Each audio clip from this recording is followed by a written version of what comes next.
segala sesuatunya mengenai digital learning ini. Jadi momen di tengah musibah ini bisa menjadi titik balik kita semua untuk menuju ke perubahan-perubahan lebih baik. Jadi sebagai kaum informatika, kita seharusnya memang lebih dulu mengetahui sebetulnya bagaimana sih pembelajaran dengan learning object yang betul itu ya. Jadi mungkin selama ini Bapak dan Ibu sudah mengikuti pembelajaran jarak jauh, tapi banyak yang masih berupa sharing materi, download dan sebagainya. Apakah itu efektif atau kita belum tahu ya. Karena itu terima kasih sekali Prof. Diah yang sudah berkenan mengisi webinar hari ini. Saya persilahkan Prof. Diah. Sebelumnya barangkali dari Prof. Edi, kami persilahkan Prof. Edi untuk welcome speech. Baik. Prof. Edi. Ya, Bismillahirrahmanirrahim. Assalamualaikum warahmatullahi wabarakatuh. Terima kasih kepada Dr. Ayi sebagai host, kemudian Ibu narasumber, Ibu Profesor Diah Kusmasati, dan rekan-rekan pengurus dan anggota Aptikom Jawa Barat atas kebersamaannya hari ini kita melaksanakan webinar series yang berapa? Kelima kali Bu ya Bu? Ya, yang kelima kali ya, alhamdulillah. Jadi saya mengucapkan terima kasih kepada Ibu narasumber Prof. Diah hari ini bisa berbagi ilmu, berbagi pengalaman. Ini suasana kali, halo, suasana yang cocok berbagi di bulan Ramadan itu pahalanya berlipat. Amin. Amin. Hari ini kita mengundang Ibu Prof. Diah Kusmasati sebagai beliau Ketua STIMIK ABG Bandung dan juga guru besar di Universitas Wanita Internasional. Nah, mungkin nanti yang lainnya juga kami persilakan untuk berbagi ya di webinar atau virtual seminar ini untuk sama-sama sharing pengetahuan dan pengalaman. Nah, hari ini Prof. Diah akan menyampaikan efektivitas dari digital learning objektif. Ya, tentu di suasana seperti yang sekarang, kalau saya lihat digital learning objektif ini kan learning objektif kan suatu satuan bahan pembelajaran ya, satuan bahan pembelajaran yang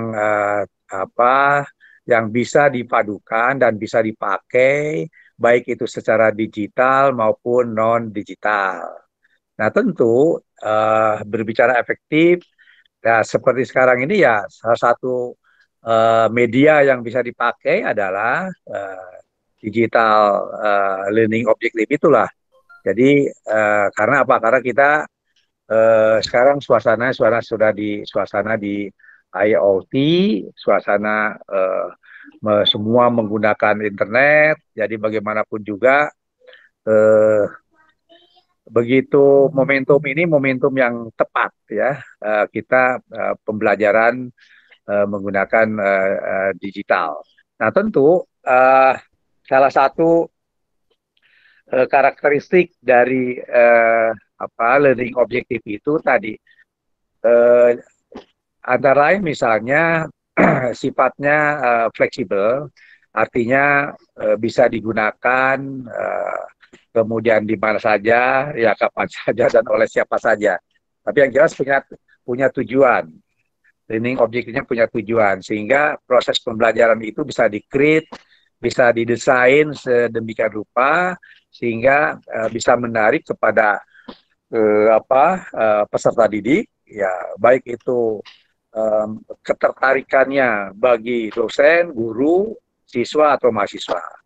Nah, hari ini itu akan dikupas tuntas oleh Ibu narasumber, Prof. Diah, Jadi sekali lagi kami persilakan Prof. Dia untuk berbagi, membahas secara tuntas, dan terima kasih kepada rekan-rekan yang sudah bergabung di acara webinar series 2020 dari Aptikom Jawa Barat.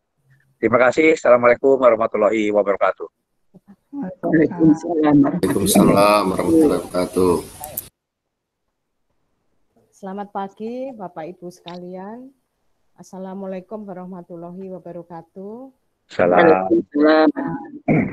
Salam sejahtera bagi kita semua. Jadi tadi Prof. Edi, Bu Dr. Ayi sudah menyampaikan. Jadi saya hari ini sebetulnya saya bukan ahli pendidikan, tapi saya berbagi ya, berbagi sebagai pemerhati lah mutu perguruan tinggi terutama di Indonesia. Jadi kebetulan kita adalah sekarang itu dalam kondisi yang social distancing, jadi stay at home, yang membuat sebetulnya kreativitas itu menjadi keluar semuanya. Jadi saya tidak terlalu konsentrasi kepada learning object-nya karena ini sebetulnya sudah lama sekali. Tetapi bagaimana learning object ini adalah mendukung yang sekarang dikeluarkan ya peraturan buku panduan ya dari pemerintah, yaitu Merdeka Belajar dan Kampus Merdeka. Kampus Merdeka. Jadi Kampus Merdeka sendiri sudah sekarang itu mencanangkan bahwa 2 semester setara dengan 40 SKS itu harus di industri ya Pak. Ya, harus di industri sehingga inilah kita yang harus betul-betul ya menghitung kurikulum kita, dan 1 semester 20 SKS itu boleh mengambil di program studi lain di perguruan tinggi. Jadi ada 8 opsi ya yang kita harus mengatur kembali ya. Jadi bagaimana learning object itu kemudian dikaitkan dengan Kampus Merdeka dengan struktur kurikulum. Baik Bapak Ibu yang saya banggakan, jadi ini adalah konten ya daripada isi materi hari ini. Jadi saya juga nanti akan sharing materi ya. Baik, saya sebagai pendahuluan ya, yaitu menyambut Merdeka Belajar dan Kampus Merdeka. Ya sudah memang seharusnya sebetulnya kita ini berubah ya dari pendidikan, karena kemarin adanya revolusi industri ya kan. Di dalam Kampus Merdeka sendiri itu adalah menyiapkan generasi yang unggul ya. Artinya unggul di sini tuh ulet ya, sebagai pembelajar terhadap tantangan pada zamannya ya. Tapi tidak meninggalkan akar budaya bangsanya. Artinya dia minta jati diri ya, tetap saja dia walaupun dia dikirim ke luar negeri, dikemanakan atau dan sebagainya ya, dia tetap tidak lupa pada akar budaya bangsanya. Nah, saya yang mencermati masalah perguruan tinggi saat ini ya, perguruan tinggi itu masih menggunakan banyak pembelajaran yang sifatnya rote learning. Inilah yang sebetulnya kita lihat generasi ini menjadi jenuh ya, karena ini di beberapa saya melihat dari literatur di luar terutama, rote learning itu adalah sebetulnya metode pembelajaran yang menghafal. Ini sudah dinyatakan tidak sesuai dengan zamannya ya sejak 2019. Kenapa ini dinyatakan rote learning itu tidak efektif ya? Tidak membuat mahasiswa kita, lulusan kita untuk berpikir, kemudian menganalisis kembali, menyelesaikan masalah ya. Jadi inilah yang harus kita reformasi ya. Saya mengatakan ini harus direvolusi metode pembelajaran ini. Ini sudah berkali-kali ya dikatakan kok di luar negeri ini sudah ditinggalkan. Metode menghafal ya, tidak efektif ya. Kemudian yang lainnya yang harus kita melihat adalah kebanyakan kita lihat adalah perguruan tinggi kita.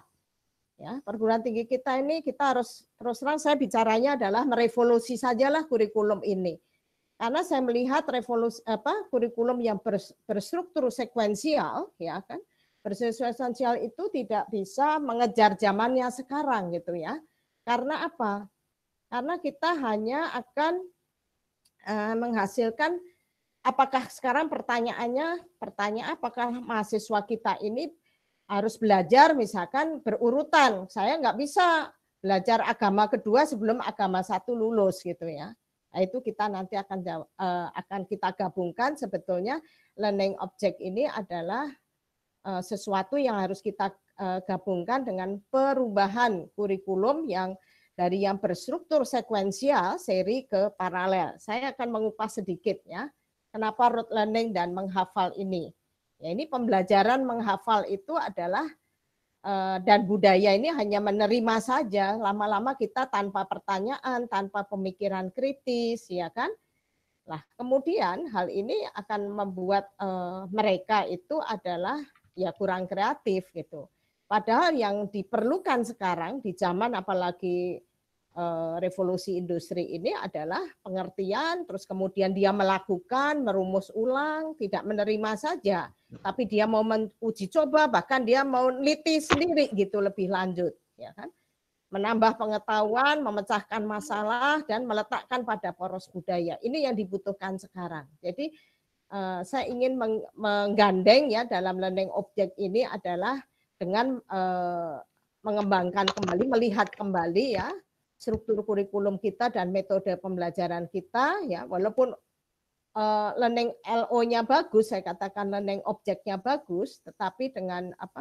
Kita tidak merubah kurikulumnya, mungkin hasilnya tidak akan lebih baik gitu ya. Jadi saya melihatnya karena melihat perguruan tinggi Indonesia kan masih di urutan 500 ke atas nih, ITB masih 400-an ya. Masih 400-an, naik-naik sedikit 10. Kenapa enggak seperti orang lain 7 dan sebagainya. Inilah yang sebetulnya saya melihatnya, inilah yang harus direvolusi gitu. Kurikulum, metode pembelajaran, dan lain-lain nanti akan saya sampaikan. Lah, apa yang namakan kurikulum serial sekarang? Pertanyaannya di sini. Apakah lulusan kita tersebut kita akan ingat ya apa yang dipelajari semester 1? Saya melihatnya kok banyak yang sudah nggak ingat itu keluar dari kelas pun boro-boro satu kita melihat tahun depannya atau ini, kemudian 1 bulannya saja sudah lupa mahasiswa kita. Ya, kita lihat generasi kita ya, apalagi ya generasi sekarang ini ya, generasi sekarang kita ini adalah generasi yang milenial dan generasi Z, kemudian ada lagi sudah keluar lagi adalah generasi alpha. Nah, itu pertanyaannya. Apakah memang lulusan tersebut sebagai manusia yang wajar dapat terampil mengumpulkan pengetahuannya selama 4 dan 5 tahun gitu ya sebagai mahasiswa? Itu yang harus kita jawab. Apalagi kalau tanpa praktek, apa dia bisa matematik 1 di sini, kemudian matematik 2 begini dikumpulkan. Lah inilah yang sebetulnya yang kita sebut sebagai kurikulum serial ya. Jadi saya nggak bisa semester 1 ya bisanya hanya agama sama matematik gitu kadang-kadang. Di luar itu dia nggak punya kompetensi apa-apa lah. Tantangannya terhadap kampus Merdeka padahal dia harus magang. Magang itu dia adalah dari hard skill sampai soft skill. Kita nggak mungkin mengajarkan hanya soft skill itu, ngajarkan misalkan disiplin, ya kan, ngajarkan komunikasi ya, di industri itulah, di tempat magang itulah, di tempat yang lain itulah dia akan mengasah juga soft skill-nya lah. Ini tantangan kita. Ya, jadi kalau kita masih serial, apakah siap dia juga ke industri gitu kan? Ya. Lah, harapan yang lebih baik ya dengan kurikulum yang paralel ini sejajar lah. Sering kita menjadi masalah sejajar dengan apa? Menurut kita kurikulum itu adalah sejajar setara dengan keperluan pemecahan masalah yang sedang dihadapi saat ini.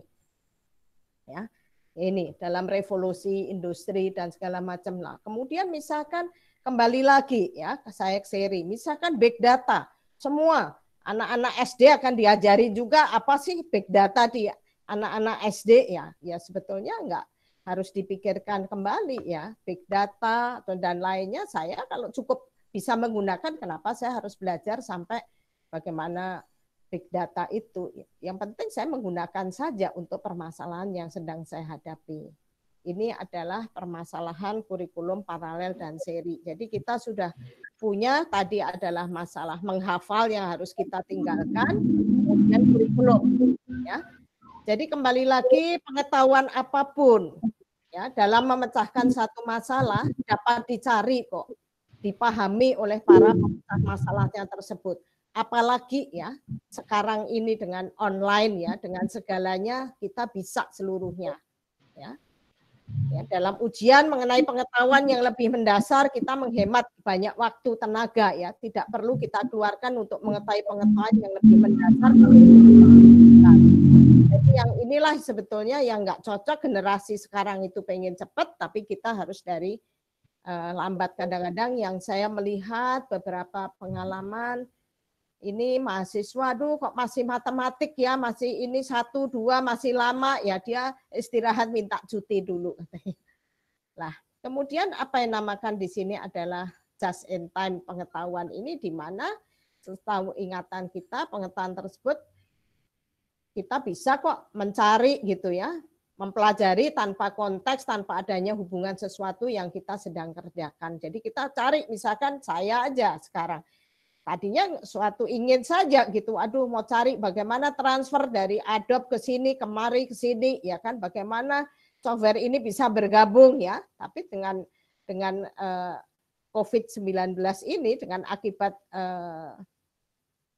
kita stay at home ya, just in time ini kita bisa dipelajari dan bisa saya gunakan. Saya nggak perlu bagaimana cara membuatnya seperti apa, saya menggunakan saja.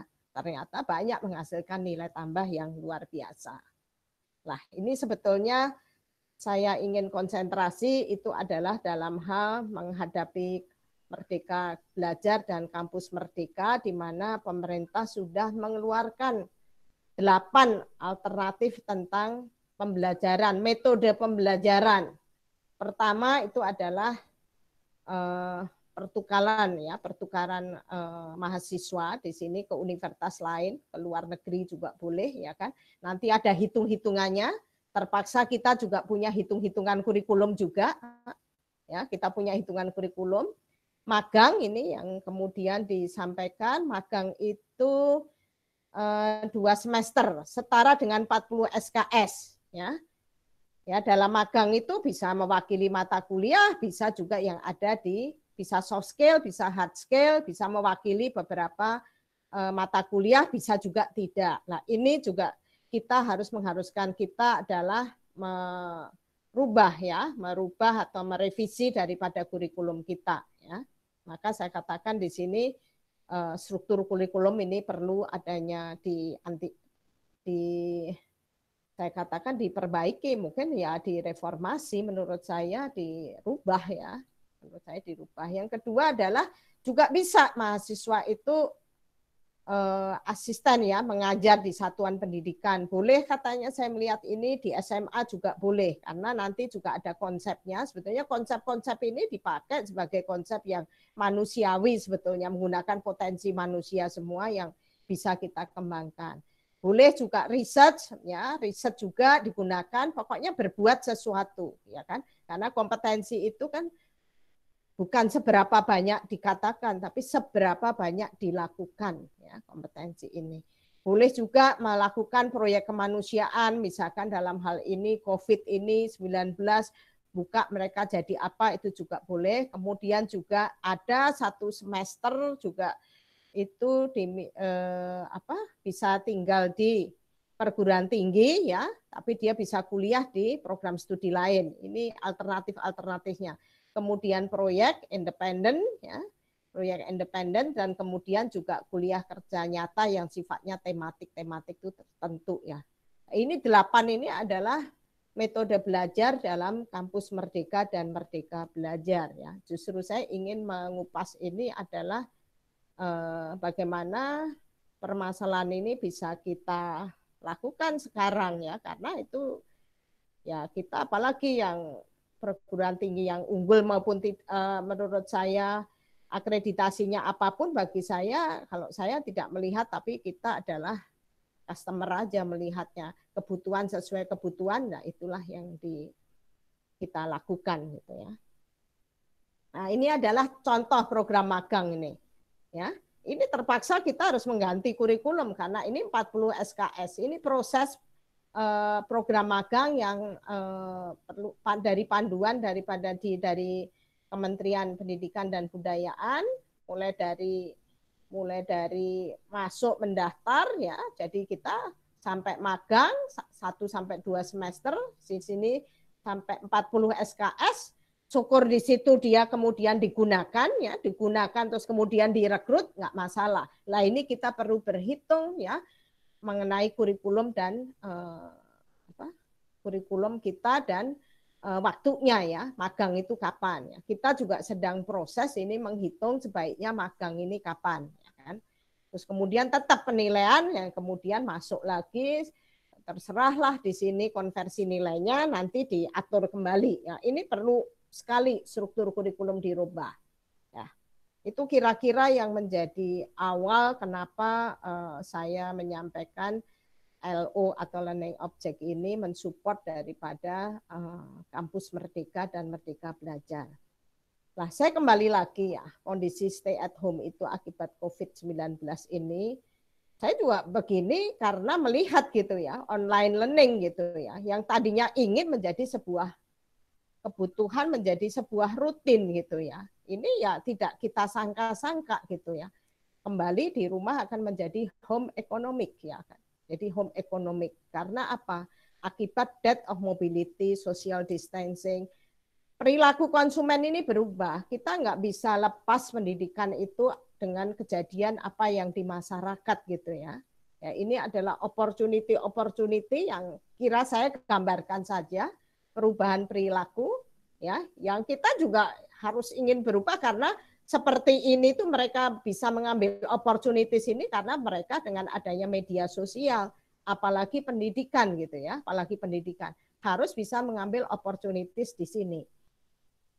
Seperti perubahan saya menyampaikan beberapa ya, online shopping sekarang dari wants to needs ya kan, dari ingin saja tapi sudah kebutuhan. Bapak Ibu mungkin sudah belanja online terus-menerus gitu ya.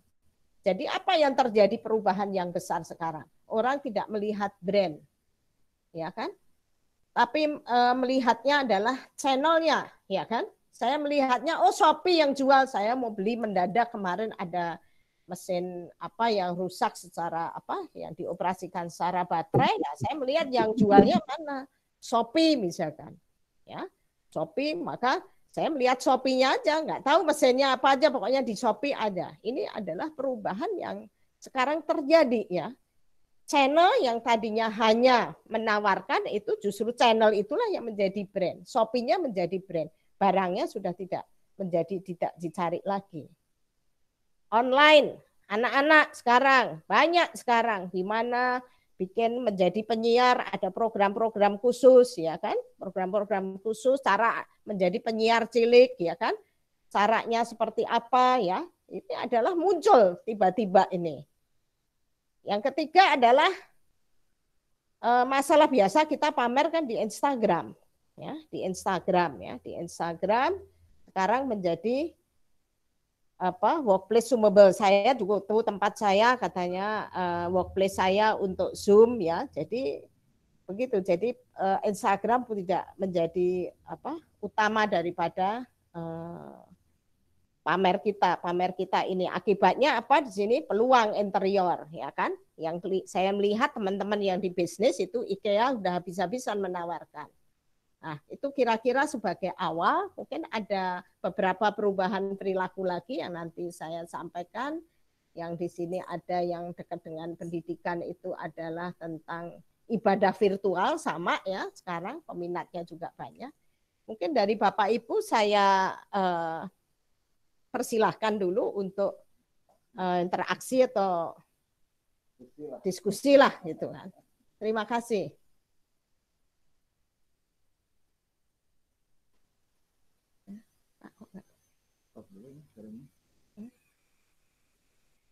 Lanjut, gitu. Enggak.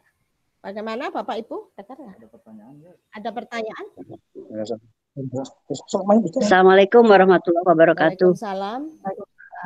Saja Ibu, mangga. Enggak. Mangga.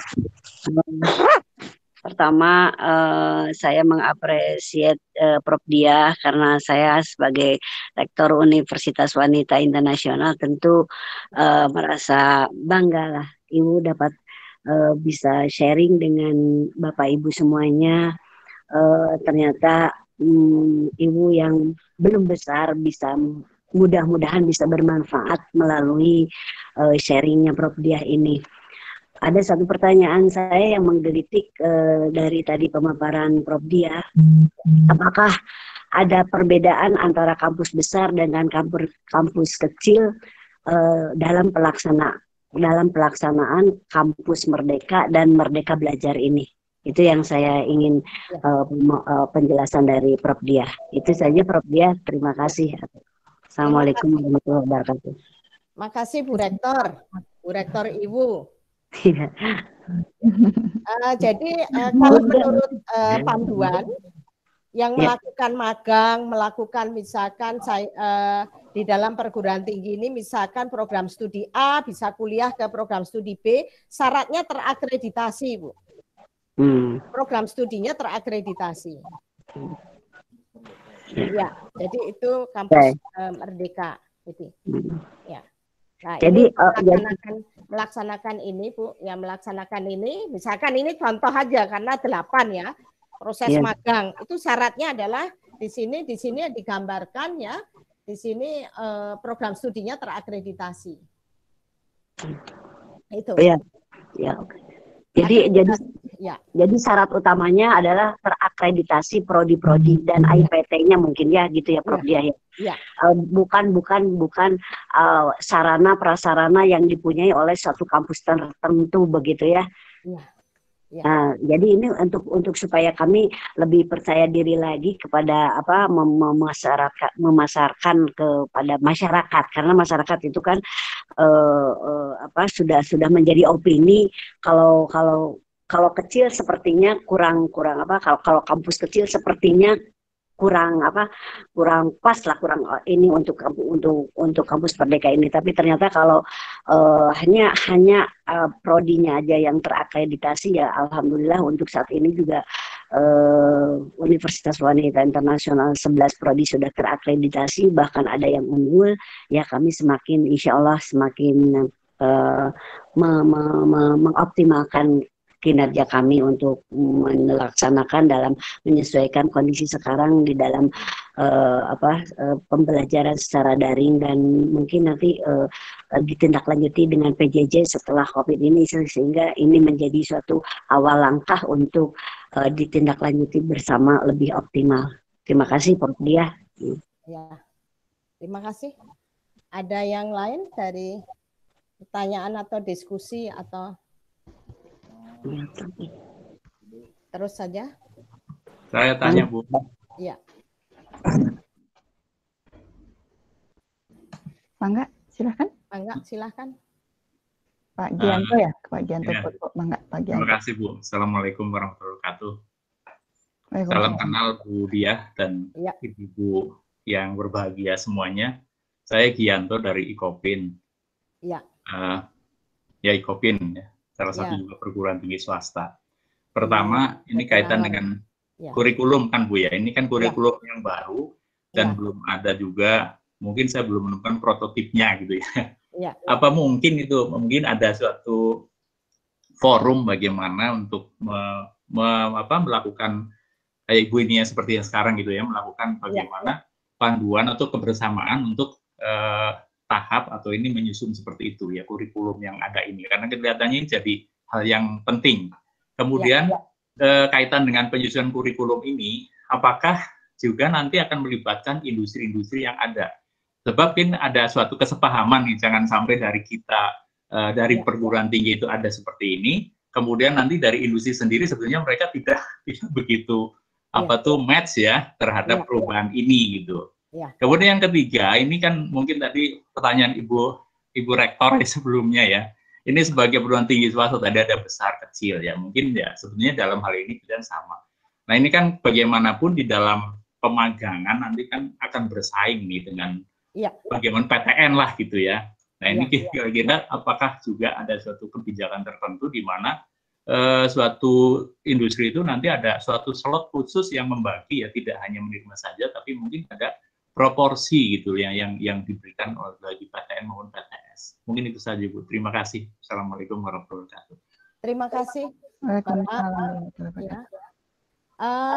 Bu Ai, itu tantangan baru. Saya sebetulnya membuka ini sebetulnya ingin meneruskan untuk kebersamaan ini, istilahnya supaya murah lah Pak, gitu ya. Kita bersama-sama yang namanya membangun kurikulum bagaimana bisa terlaksana ini. Jadi kita sendiri kita sedang mulai Pak ya, kita sedang memulai karena memang sebetulnya kita melihat Pak, saya gambarkan mengenai bahwa saya ini kan kalau bicara mutu lulusan saya ini kan harus bisa jamin kerja Pak. Iya. Karena kalau kita kurikulum selama ini seperti ini, belum tentu dia menjamin kerja. Saya menjamin dia tahu pengetahuan. Karena memberi pengetahuan sama menjamin itu berbeda, Pak. Ini yang pertama yang harus kita pahami dulu.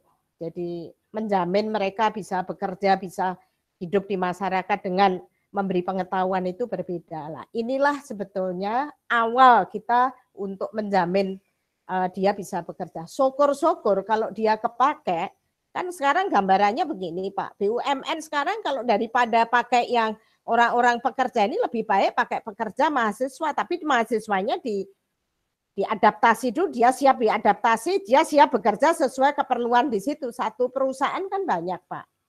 Betul. Kebutuhannya banyak. Lah hanya kita menyiapkan gitu ya, mahasiswa kita seperti itu, dia bekerja, syukur-syukur karena dia bagus, terlatih soft skill-nya, komunikasi, disiplin, dia dipakai terus.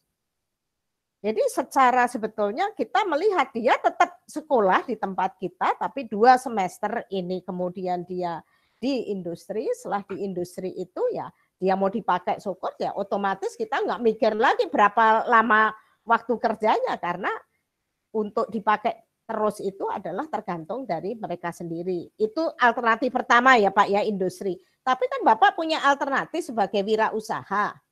Seperti kami. Kami itu mempunyai 2 Pak. Menjadi teknopreneur misalkan. Yang satunya dia magang di industri. Dia boleh. Dan itu juga banyak pilihan itu Pak. Teknopreneur itu. Kita latih bikin perusahaan apa saja yang sifatnya di teknopreneur ini. Yang kemudian dia 6 bulan di situ dikasih case ya, pokoknya dia bekerja lah, melakukan lah, karena kompetensi itu melakukan gitu ya. Ya, itu dilatih juga bisa. Jadi Bapak bisa ada alternatifnya 8 Pak untuk melatih ini. Kuat di mana misalkan ada yang ke luar negeri, misalkan Bu, saya luar negeri, kita akukan gitu. Makanya kita harus perbaikan kurikulum itu tadi Pak. Kita sudah sekarang kita dalam proses ini mau merubah kurikulum lah. Alangkah baiknya kalau ini diwadahi dengan Aptikom bersama-sama kita. Jadi kan cepat Pak bersama-sama. Timnya menjadi solid untuk bicara membuat bahan ajar sifatnya ini, ini di sana punya ini, kebersamaan ini akan menjadi lebih efisien gitu Pak. Kan masing-masing punya keunggulan masing-masing. Ya. Itu Pak. Saya teruskan Pak. Ya. Ya, bahannya saya teruskan Pak. Jadi Bu Ayi itu ada tantangan baru kebersamaan ini dalam menghadapi ya, dia harus implementasi kampus Merdeka ini supaya bisa diwadahi sehingga lebih murah, karena kan banyak Pak yang harus dikerjakan. Seperti magang saja. Magang itu ada model tiga kerjasama Pak, tiga kontrak ini, kontrak antara perguruan tinggi dengan perusahaan Pak, ya kan, kerjasama itu kan harus ada implementasinya seperti apa ya kan, kita lagi melakukan ini Pak, ya kan. Yang kedua adalah kontrak lagi antara mahasiswa dengan perusahaan Pak, dan kontrak lagi antara mahasiswa dengan perguruan tinggi Pak selama magang itu. Itu aja sudah ada 3 kontrak Pak yang harus kita bereskan gitu Pak.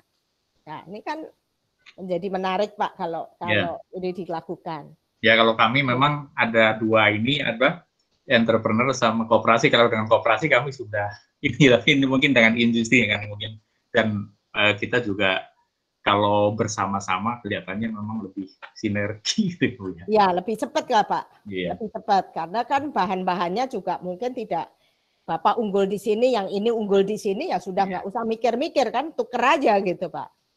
Nah, ini bisa diwadahi. Baik, saya teruskan, ini adalah perubahan perilaku yang sebetulnya menurut saya ini adalah revolusi yang tadinya kalau dievolusi dikasih tahu nggak bisa, tapi dengan seperti ini dakwah itu sukses sekali loh Pak sekarang, ibadah secara virtual ini. Live streaming yoga ini sekali ya kan, hingga macam-macam lah social relation yang seperti Najwa ya, Shihab yang kemarin bikin apa itu kan membuat itu sukses juga. Itu kan terpaksa dengan ini keluarkan ide baru, tapi sebetulnya orang Indonesia juga bisa juga Pak. Ya kan? Nah ini coba gantungan kunci aja tiba-tiba menjadi laku karena untuk apa? Ini ATM untuk buka pintu dan macam-macam. Baik Pak, saya gambarkan tentang generasi. Saya sampai jam berapa ya Bu Ayi ya? Karena saya mau nunjuk-nunjukkan. Silakan Prof. Silakan materinya diselesaikan. Ya. Kita ada waktu sampai jam 12, tapi berlebih juga tidak masalah Prof. Silakan. Ya. Lah ini Pak, kita harus melihat Pak, sekarang perguruan tinggi. Perguruan tinggi itu generasi yang kita ajar itu seperti apa, yang mengajar generasinya seperti apa. Yang ngajarnya adalah bisa baby boomers Pak sekarang kondisinya. Yang diajar adalah generasi Z Pak sekarang. Lah generasi kebanyakan generasi Z, mungkin kalau yang pasca bisa juga generasi X atau generasi Y ya kan. Nah ini generasi Z.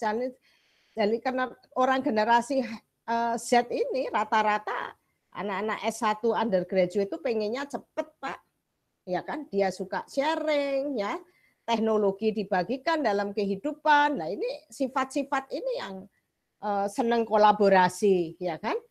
Nah, kalau generasi ini lagi berjalan belum tahu maunya nih Pak, tapi akan terbentuk sendiri yang ini yang ada bukunya Pak siapa itu namakan generasi yang milenial kill ini adalah nanti generasi alpha yang kita nggak tahu lagi nih karena dia sudah full educated gitu Pak, hasil educated betul-betul ya. Nah, ini adalah seperti itu generasi kita. Jadi kita lihat generasi kita, kemudian kita berada di generasi misalkan generasi X atau baby boomers ya kan.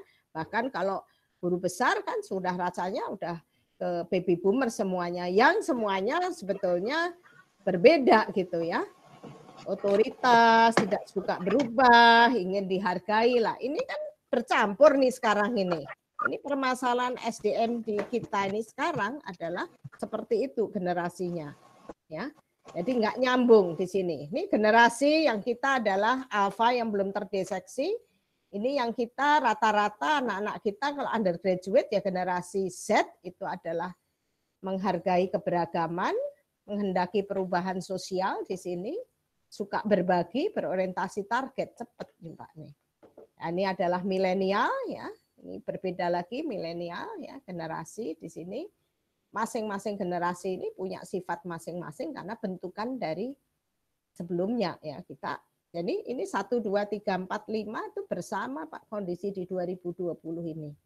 Ya, 2020 kita juga harus tahu. Lah, itu adalah saya mengambil di Indonesia adalah potensi generasi. Kedua adalah dalam hal kurikulum ini menggambarkan pendidikan ini. Saya berpikir kok menggunakan potensi otak kita, Pak. Ya ini yang belum banyak tergali ya selama ini. Ya, otak kiri kanan kita ini kan berbeda. Kanan ini kan luar biasa, Pak. Ya, kanan ini kan luar biasa. Indonesia baru terlambat bicara mengenai PAUD gitu ya. Karena orang lain bahwa generasi yang akan datang itu dibentuklah pada waktu dia balita itu. Karena balita itu dia sanggup menerima sesuatu apapun karena memang otak kanannya yang bekerja, Pak. Jadi otak kanan inilah yang saya gunakan sebetulnya untuk pola-pola pembelajaran, metode pembelajaran. Karena apa? Cepat diserap. Dengan gambar, dengan pola, dengan bentuk, dengan lagu, menghayal, intuisi, warna, ya itu lebih menyentuh, lebih cepat. Sehingga kita bisa hemat dalam waktu di sini. nggak perlu ya, nggak perlu lama-lama di sini menggunakan ini daripada yang kita melihat yang kiri. Walaupun urusannya kiri menganalisis, tapi disampaikan dengan delivery-nya adalah bagaimana kanan yang berbicara lebih dulu gitu kan. Inilah sebetulnya yang saya gunakan nih Pak, potensi ini yang saya gunakan nih. Ya, gunakan. Nah, ini Kak saya gambaran Pak, otak kiri kanan ini. Ini gambarnya loh Pak. Kita ini katanya dalam penelitian baru 5% dari Roger Sperry ya. Baru 5% dipakai Pak. Jadi saya tidak aneh kalau ada anak si A jenius karena dia berhasil menggunakan. Tapi ini di luar negeri sudah mulai digunakan. Jadi diajarkan anak-anak itu bagaimana menggunakan otak dia sehingga dia bisa melakukan lebih cepat, lebih banyak ya. Jadi seperti mind mapping contohnya ya. Tadi saya memberikan contoh nanti sharing punya Tony Busan itu dia yang menemukan tentang bagaimana otak kiri kanan itu dipakai ya. Karena kita harus menaikkan Pak. Orang jenius itu 6% Pak. Jadi 1% kan beda tipis saja. Nah ini gambarnya sebelah kiri itu otak yang dipakai Pak. Semakin dipakai semakin rengket tuh Pak. Ya, jadi Bapak Ibu, jadi kalau semakin kita pakai otak kita ya, itu semakin rengket, semakin inovasi tapi positif ya Pak. Positif maka timbullah saraf-saraf itu bergabung dengan yang lain, apalagi kalau inovasi kreativitas baru, maka makin hari makin rengket karena ada terjadi aliran darah. Di sini saya baca menurut literatur seperti itu. Tapi kalau nggak dipakai atau negatif, ya ini gambarnya sebelah kanan. Lama-lama nggak teraliri ya kering, putus. Maka tambah lagi gitu ya, pensiun gitu ya Pak. Makanya di Indonesia saya suka pakai juk. Pensiun itu kan hukumnya menikmati Pak sekarang. Di Indonesia sebetulnya orang pensiun itu menikmati. Tapi ternyata nggak menikmati gitu Pak. Karena apa? Ya karena dia nggak berpikir nggak apa-apa kan kering di sini terjadi yang kanan. Sudah di rumah, nanti istri sana sini cuman makan ya kan, lebih banyak makan, pusing kan Pak lama-lama, bukan menikmati, katanya mending mati aja lah katanya gitu joknya Pak. Nah ini Pak, nah ini bisa digunakan Pak, jadi banyak yang sekarang menggunakan Singapura satu contoh nih yang menggunakan konsep ini untuk pelatihan ya semuanya, manajer dia gunakan pakai potensi otak ini yang sebelah kiri dan kanan. Kapan kita menggunakan kiri, kapan kanan. Yang penting keyakinan itu harus ada karena otak kita berdasarkan keyakinan dan positif. Nah, yang lainnya potensi yang lain saya gunakan dalam hal kurikulum itu nggak jauh-jauh Pak. Ini teori lama sebetulnya, ya kan? Kalau Bapak hanya memberikan saja, what we read, saya kasih nih baca. Paling 10% nggak sampai mungkin Pak. Contohnya aja sekarang kalau kita membuat PJJ atau kita bicara LMS kita ya. Saya kasih aja nggak ada yang mana ya Bu katanya. Boro-boro dibaca juga enggak. Kalau hanya membaca aja dia hanya 10% Pak terserap. Dengar 20%. Melihat 30% tuh kalau melihat Pak ada. Tapi kalau dengar dan melihat ya itu 50%. Nah inilah yang kuning ini kita gunakan. What we discuss with others. Jadi kenapa LMS itu harus ada forum diskusi. Ya, forum diskusi. Karena dengan diskusi itu bisa nyerapnya adalah 70%.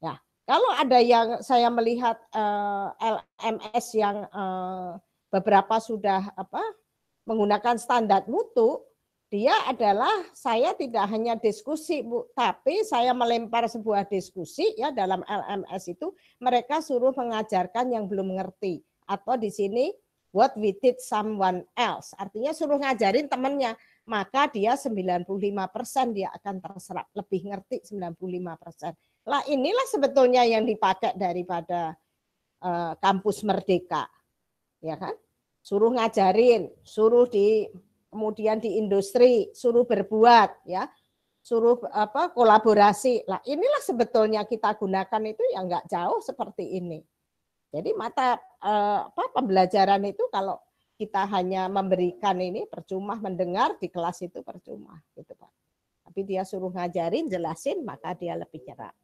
Nah ini sebetulnya juga masih konsep lama, ya kan? Yang saya melihat ini sekolah ini adalah saya gambarkan boring, Pak.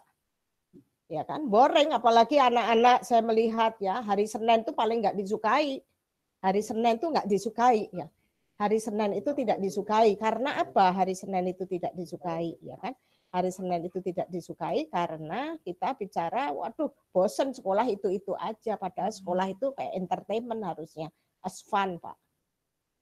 Dulu bicaranya sekolah jam sekian sampai jam sekian, sekarang tidak. Bicaranya yang baru adalah ya sepanjang hayat itu kita harus belajar. Itu kira-kira lah mungkin bapak-bapak sudah pandai lah seperti ini ya, sehingga fungsi guru, fungsi dosen guru itu bukan kalau dulu satu-satunya Pak, gurunya nggak beres ya semua BT gitu ya Pak. Sekarang guru itu fasilitator, bahan bisa dari mana-mana gitu. Nah, saya bicara learning object gitu Pak ya. Saya gambarkan saja ya. Jadi learning object itu materi lah.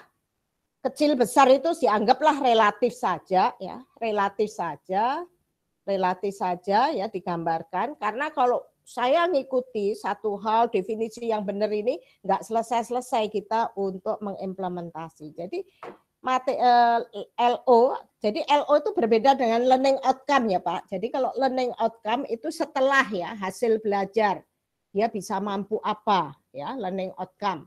Saya juga menyampaikan beberapa teman-teman yang sudah membahas tentang LO atau learning outcome ya. Jadi berbeda. Kalau kita menyiapkan di sini learning object itu untuk membangun kurikulum tadi, Pak. Ya, dalam rangka kita mengganti struktur kurikulum ya.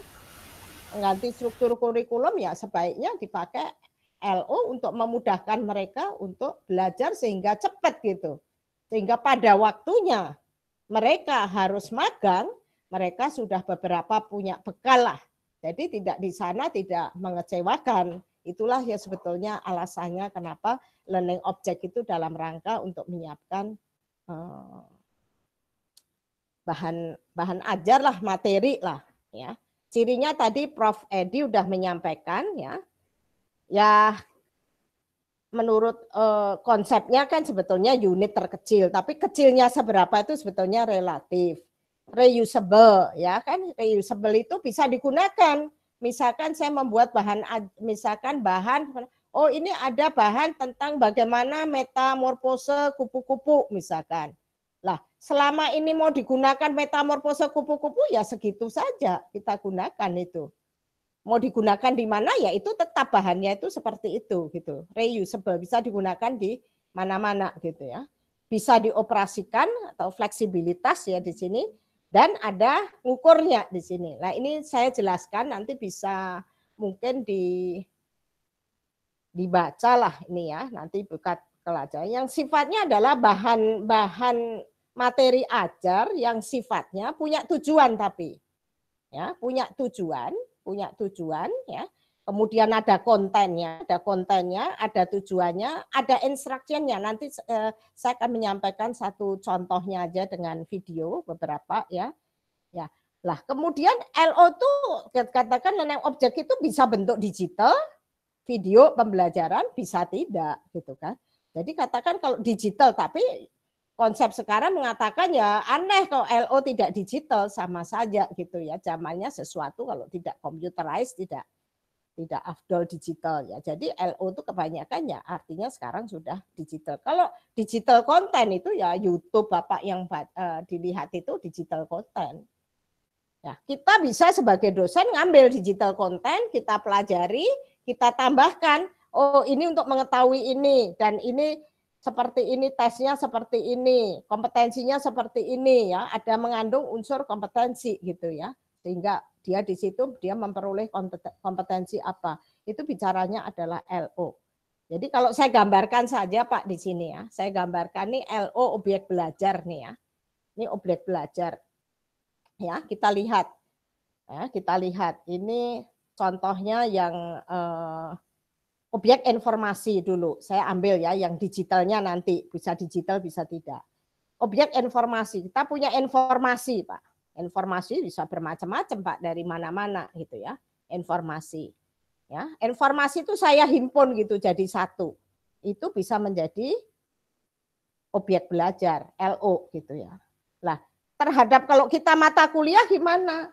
Lah, kita masih dalam mata kuliah ini kan punya bahasan ya Pak. Biasanya kita sebut pokok bahasannya, RPS itu ya. RPS pokok bahasan. Nah, pokok bahasan itu bisa terdiri dari beberapa objek belajar. Kecil gedenya ya tergantung kita lihat kompetensi apa. Jadi di sini digambarkan Pak ya. Jadi objek belajar itu adalah yang di sini adalah yang merah Pak. Yang merah ya.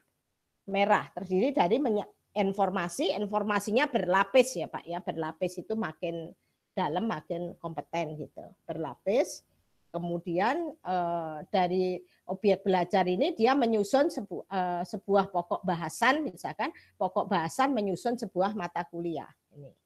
Nah ini kita sebut objek belajar. Sebetulnya nggak terlalu sulit gitu, tidak gitu ya. Nah ini digital content. Kalau kita digital content kita lihat gambarnya saja ya kan. Apapun kita buat ya. Maka kita bisa, konten itu bisa bentuknya YouTube, bisa bentuknya musik, bisa bentuknya teks, bisa bentuknya flowchart, video. Nah, itu dinamakan digital content, ya. Kita namakan digital content itu. Nah, ini ada macam-macam ini ya. Saya lewat saja di sini. Lah, bagaimana membangun learning object ya? Golden rule-nya, Pak ya. Golden rule-nya itu adalah menurut pengalaman ya, itu tidak boleh dari 7 lembar lah gitu ya. Karena orang itu bisa menangkap sekali itu 7 kurang lebih dengan 2 di sini tergantung apa isinya ya. Don't overload the learner with information. Jadi jangan lebih, kalau lebih malah hilang semuanya. Itu mengenai LO membangunnya. Yang kedua layer information ya, isinya adalah informasi yang berlapis. Yang ada terkait gitu Pak, berlapis terkait ya, supaya membuat pembelajar ini tidak bingung sehingga terlalu banyak konten kesana kemari gitu ya. Itu membangun sistemnya. Ketiga adalah konkret example ya, pakai gambar dan sebagainya.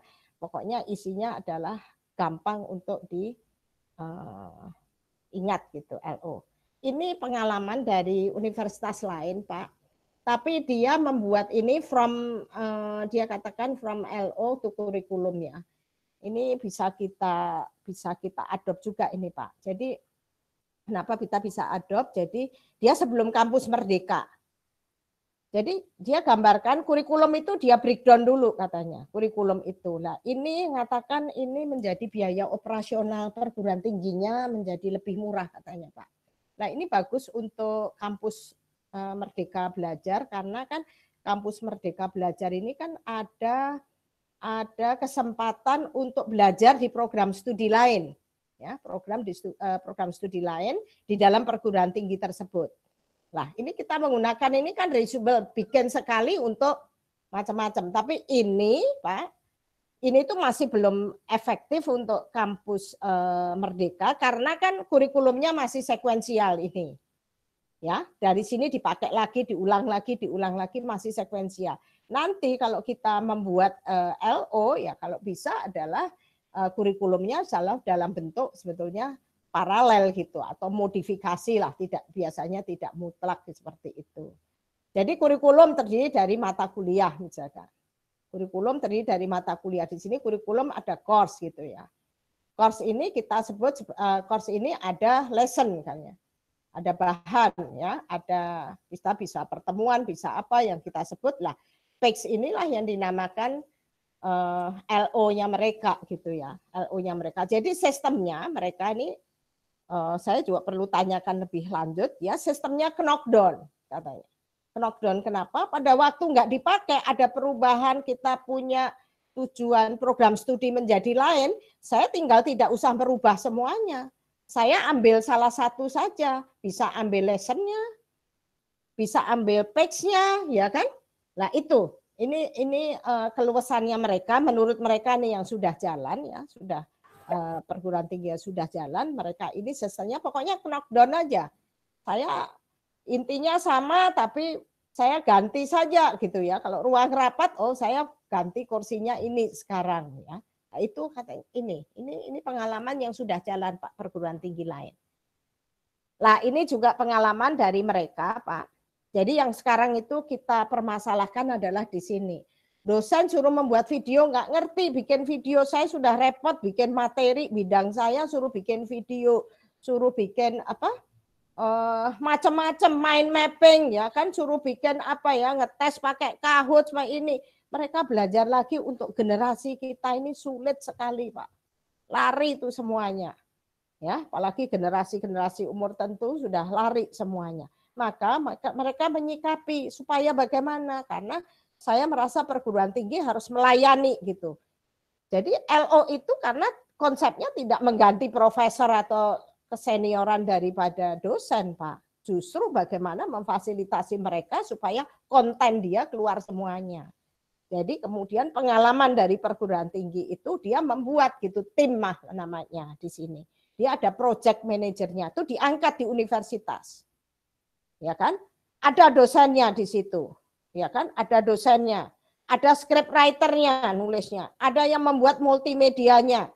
Ada kliennya, ada yang sponsornya Pak di situ. Sponsornya itu adalah ya yayasan apa kan memerlukan dana dan sebagainya. Jadi ini harus kompatibel. Ini pengalaman mereka karena jalan. Ya. Jadi saya ambil itu karena yang sudah dijalankan oleh mereka nih ya, perguruan tinggi yang sudah baik gitu ya. Mungkin saya akan sebelum ini saya akan contohkan Pak mengenai LO ya Pak ya. LO tentang bagaimana mengembangkan kurikulum ya berbasis kompetensi, tapi belum sampai full seluruhnya.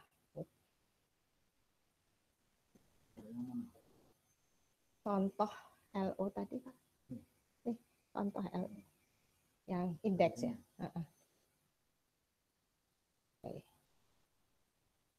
Nah ini contohnya Pak LO itu. Ini punya teman lah.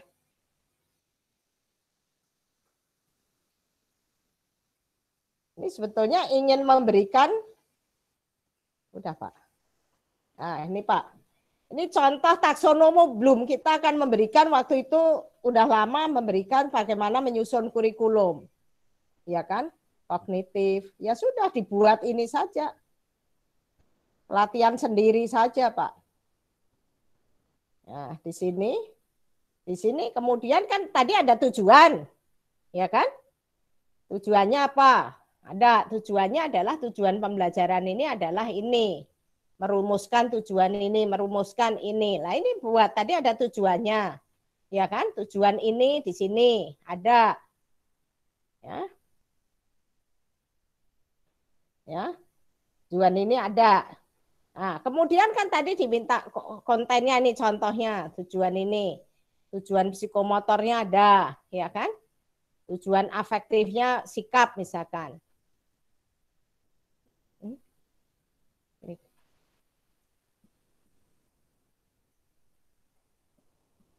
Nggak muncul ya? Ya, betul. Nah, ada latihannya Pak. Ini tadi psikomotor. Tadi ada menguji sifatnya, ya. Jadi ada tujuan, ya, ada kontennya. Nanti masing-masing ada latihannya Pak. Bahkan ada intisari latihannya, misalkan Bapak Ibu ingin bagaimana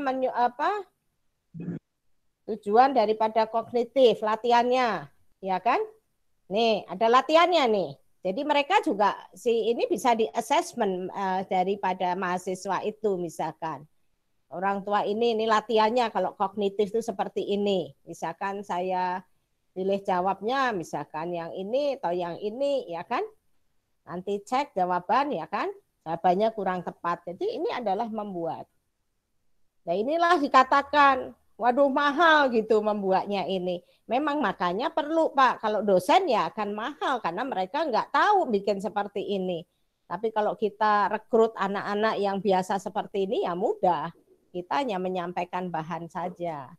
Ini ada intisarinya juga ada dari konten materi ini apa, semuanya ada seluruhnya. Ini contoh. Ya. Referensinya ini. Nah, ini adalah contoh daripada LO yang utuh. Jadi ada ininya. Nih. Nih. Pak. Kembali. Ya. Udah.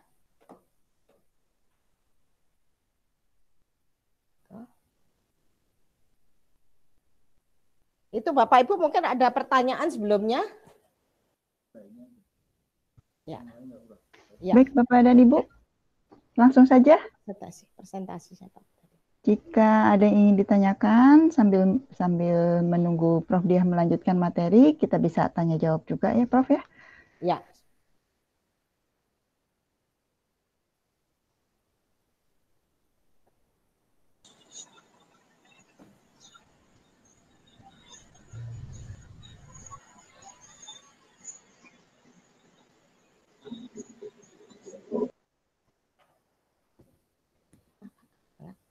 Halo? Bisa? Ya Prof, silakan ya. Prof. Ya, terus ya jadi itu Bapak Ibu, jadi itu membangun LO itu tidak hanya itu LO sekejap, tapi bagaimana membangun LO yang sederhana, tapi bisa mensupport untuk kurikulum untuk ini Pak, untuk menyongsong tentang kampus Merdeka tadi. Karena kita kan sudah hilang berapa? 40 SKS Pak. Pegang dulu. 40 SKS, belum program studi lain dan sebagainya. 40, Bapak harus mengatur semuanya serba mudah mereka. Ya kan? Kalau dia harus belajar dari matematik 1, matematik 2, matematik 3, kemudian dan lainnya, mahasiswanya sudah keburu kabur, Pak. Saya pengalaman di sini seperti itu. Jadi kami sedang memproses ini. Kami terus menerus di sini ingin menganalisis tentang kurikulum ini, ya nanti bahan ajarnya seperti apa nanti kita buat bersama. Jadi mungkin bahan ajar 1 itu dikeroyok lah 3-4 dosen, ya nanti kemudian dicarikan lah bagaimana untuk mengemas ini untuk agar bisa berjalan dulu Pak ini. Nanti kami ingin mulai dan menurut hitungan kami itu magang itu kemarin dilihat optimum di semester 6-7 Pak. Karena 6-7 dia 8 itu pulang sudah tinggal tugas akhir, artinya sudah tinggal maju saja. Jadi dia ingin melanjutkan pekerjaan nggak masalah. Tapi kalau di 7-8 dia nggak pulang atau nggak selesai, nanti kita yang menjadi masalah lagi dalam urusan dikti nggak selesai ya, karena dia sudah menikmati. Saya kira nggak banyak yang saya sampaikan, tapi demi mutu perguruan tinggi di sini, ya tentunya dalam hal meningkatkan mutu tentunya tercakup untuk kampus Merdeka itu perlu revolusi sikap, Pak. Kita kan sudah Pak, diam-diam tadi saya sampaikan kan sudah berevolusi sikap. Reatum itu sudah ternyata terbukti kita bisa Pak, ya kan? Ngurus anak, ngurus cucu, ya kan, sambil ini bekerja kan flexi time. Sudah bisa. Hanya revolusi minat enggak untuk memperbaiki seluruhnya ini yang perlu dikuatkan. Revolusi metode pembelajaran ini yang harus harus kita lakukan. Revolusi kurikulum yang tadinya serial ke arah paralel tadi, dan revolusi pengembangan profesi dosen terutama di sini. Karena yang kebanyakan nggak bisa, namanya kompetensi itu hanya pelatihan sesaat gitu ya bidangnya ya. Dia harus melakukan, dia harus pengalaman, dia harus experience ya. Ini perlu perhatian penuh ya kan. Tidak selalu pelatihan itu menjadi cost ya bagi yayasan, tapi kan kita bisa kemana-mana ya. Sebetulnya lapangan kita ini kan banyak ya. Masyarakat itu adalah proses untuk pelatihan. Yang terakhir adalah memang perlu revolusi kepemimpinan, Pak. Karena kalau pemimpinnya tidak oke, semuanya tidak akan jalan. Tapi kalau pemimpinnya oke, ya semuanya jalan. Karena dia adalah nakoda, Pak. Nakoda perubahan bagi saya bukan nakoda saja, tapi adalah nakoda perubahan. Saya kira sementara itu Bu Ayi, yang lainnya sambil jalan nanti saya sampaikan beberapa mungkin bahan yang kita namakan digital content dan yang lain-lain ya. Tentunya saya mengucapkan terima kasih dan mari kita sambut Merdeka Belajar dan Kampus Merdeka ini untuk menjaminlah generasi yang akan datang ini yang unggul lah. Ya. Kita toh kalau mereka unggul, kita juga akan menikmati di hari tua kita. Terima kasih. Wassalamualaikum warahmatullahi wabarakatuh. Silakan ada pertanyaan. Waalaikumsalam warahmatullahi wabarakatuh. Assalamualaikum. Halo. Waalaikumsalam warahmatullahi wabarakatuh. Prof Dia, Assalamualaikum Prof Dia. Ini sudah ada beberapa pertanyaan, bagian dicatat di chat ini, tapi barangkali Bapak dan Ibu sambil saya lihat chatnya, silakan di-unmute, silakan dibuka mikrofonnya untuk berdiskusi dengan Prof Dia langsung. Mangga. Halo, Assalamualaikum warahmatullahi wabarakatuh. Waalaikumsalam warahmatullahi wabarakatuh. Sebelumnya perkenalkan saya Muhammad Husaini Bu, dari SMK ya. Iya. SMK, mangga. Yang mau saya pertanyakan itu tadi saya mendengar ada lintas prodi ya, lintas program studi dalam satu kampus. Iya. Yang saya mau tanyakan itu, apakah tahun ajaran yang sekarang ini yang 2020-2021 itu sudah mulai melaksanakan itu? Bisa Pak, Bapak melihat panduannya, tadi saya sampaikan Bu Rektor tadi, syaratnya Bapak yang lintas prodi itu prodinya yang dilintasi harus sama-sama terakreditasi ya Pak? Iya, sama-sama terakreditasi. Iya. Itu prodinya apakah ada syarat harus prodi serumpun atau gimana? Soalnya saya juga menginformasikan kepada anak-anak di SMK di saya di sini, dan mereka juga sepertinya memang tertarik. Tapi ada suatu pertanyaan di mana prodi tersebut apa harus serumpun, misalkan contoh seperti teknologi informasi dan komunikasi, misalkan seperti apa teknik informatika, sistem informasi dan lain-lain. Apa bisa misalkan prodinya itu beda dari prodi tersebut atau tidak serumpun? Terima kasih Pak. Ini ada panduannya Pak. Sebelum mulai itu tidak langsung terjun Bapak ke prodi, tapi dibenahin dulu kurikulum, learning outcome-nya. Misalkan saya mesin, saya ingin tahu mesin pertanian, saya kan boleh Pak kuliah di pertanian. Bahkan gitu, prodi lain. Itu kan boleh Pak. Karena terkait dengan ini. Jadi harus dikaji dulu Pak. Kurikulum itu harus dikaji, di sini Bapak punya kompetensi, bahkan ada kompetensi tambahan pun bisa gitu ya. Di sini misalkan saya teknik industri, boleh nggak saya ke pertanian? Ya boleh, karena saya mau ngambil tentang mesin pertanian gitu. Nah itu bisa Pak. Jadi sebetulnya kalau ini kompatibel tadi ya, learning object itu kompatibel, kuliahan nggak terlalu banyak Pak.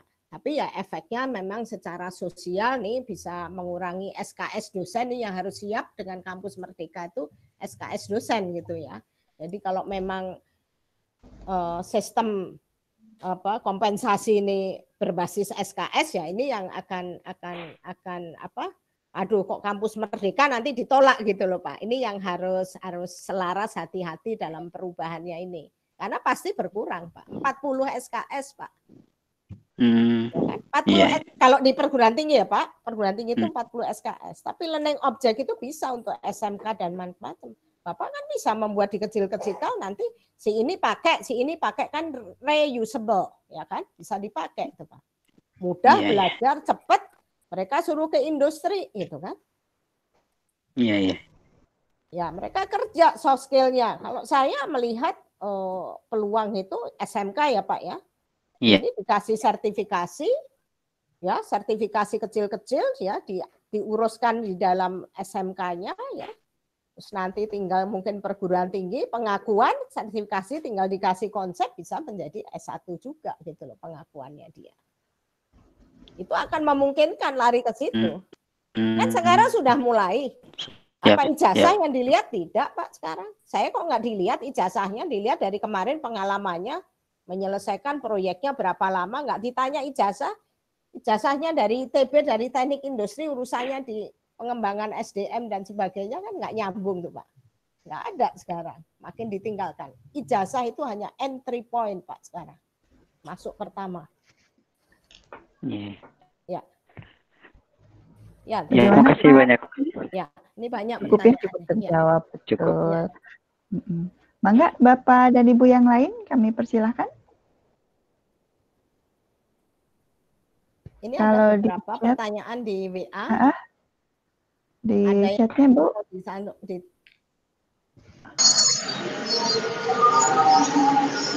Septiana ya?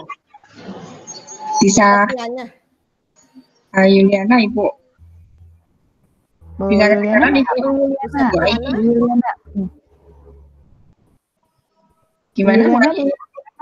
Ini Bu Kedengaran? Septiana, ya kan? Ya selama ini sama Bu Septiana, ini pertanyaannya mahasiswanya mengeluh, ya Bu.